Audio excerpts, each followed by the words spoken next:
شیطان کی اولاد میں مومن۔ جی ہاں ناظرین، آپ نے بالکل صحیح سنا، شیطان کی اولاد میں مومن۔ اعوذ باللہ من الشیطان الرجیم، بسم اللہ الرحمن الرحیم۔ ناظرین، آپ دیکھ رہے ہیں سرپرائزنگ انسیڈنٹ، میرا یوٹیوب چینل۔ ناظرین، کہانی اور داستانیں تو آپ نے بہت سنی ہوں گی، لیکن آج ایک ایسی کہانی اور داستان آپ کو سنانے والا ہوں۔ مجھے امید ہے، بلکہ یقین ہے کہ آپ نے ایسی کہانی یا داستان بہت کم ہی سنی ہوگی۔ یہ ایک سچی کہانی ہے، بلکہ ایک روایت ہے جو میں آپ کے سامنے بیان کرنے والا ہوں۔ دوستو، روایت کچھ یوں ہے کہ ایک دن رسول اللہ صلی اللہ علیہ وآلہ وسلم مسجد میں تشریف فرما تھے کہ اتنے میں ایک کھجور جتنا لمبا شخص مسجد میں داخل ہوا، اور جب وہ پاؤں اٹھا اٹھا کر رکھتا تو کھڑکھڑاہٹ کی آواز بلند ہوتی۔ تو اس وقت آن حضرت نے اصحاب سے فرمایا کہ لوگوں سنو، اس شخص کا تعلق اولاد آدم سے نہیں ہے۔ تو حاضرین نے کہا، تو کیا یہاں آدمی کے علاوہ کوئی اور بھی آ سکتا ہے؟ تو آپ نے فرمایا، بہرحال یہ انسانوں کی صنف سے تعلق نہیں رکھتا۔ تو وہ شخص وہاں حضرت کے قریب ہوا اور اس نے آپ پر سلام کیا۔ اس کے جواب میں آن حضرت نے بھی اس سے سلام کا جواب دیا۔ پھر آپ نے اس سے پوچھا کہ تو کون ہے؟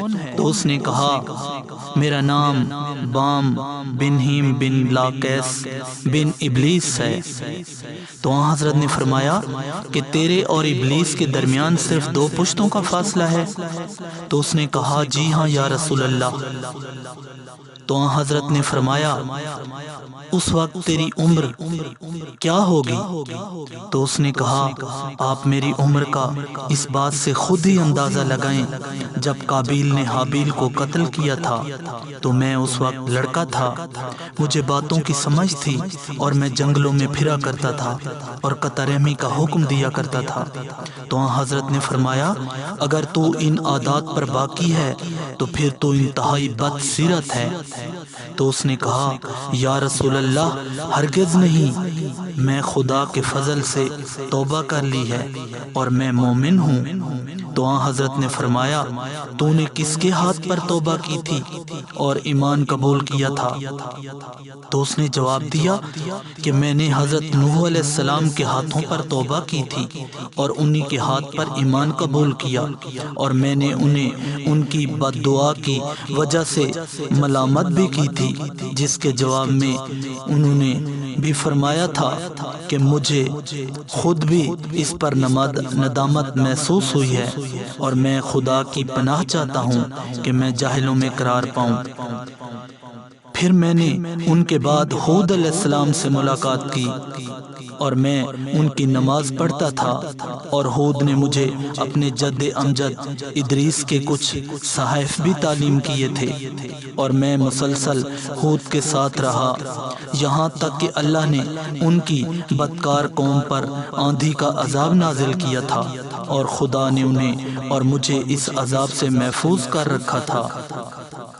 رسول اللہ کے ساتھ تمام اصحاب بھی یہ بات سن رہے تھے، اور آگے بولتے بولتے اس نے کہا کہ ہود کے بعد میں صالح نبی کے ساتھ بھی رہا، یہاں تک کہ اللہ نے اس کی قوم پر زلزلے کا عذاب نازل کیا، اور اللہ نے اس عذاب سے ہی انہیں اور مجھے محفوظ رکھا۔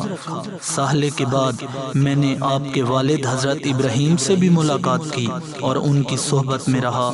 میں نے ان سے درخواست کی کہ وہ خدا کے نازل کردہ صحائف کی مجھے بھی تعلیم دیں، چنانچہ حضرت ابراہیم نے میری درخواست قبول کی اور مجھے انہوں نے اپنے صحائف کی تعلیم دی تھی۔ میں ان کے ساتھ نماز پڑھتا رہا جب مشرکین نے انہیں آگ میں ڈالا اور اللہ نے اس آگ کو ٹھنڈا اور سلامتی میں تبدیل کیا، تو میں اس وقت بھی وہیں موجود تھا اور ان کا ہمدرد تھا، اور ان کی وفات تک میں ان کے ساتھ رہا۔